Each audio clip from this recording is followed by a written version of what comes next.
अल्हम्दुलिल्लाह नहमदुहु व नस्तईनुहु व नस्तगफिरुहु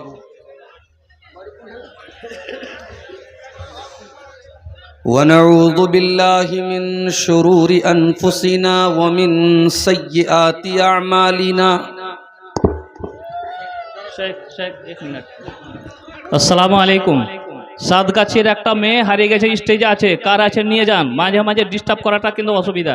আর আপনারা আল্লাহর ওয়াস্তে এখানে লিখছে, আপনারা চাঁদাগুলো দিয়ে দিবেন এখানে।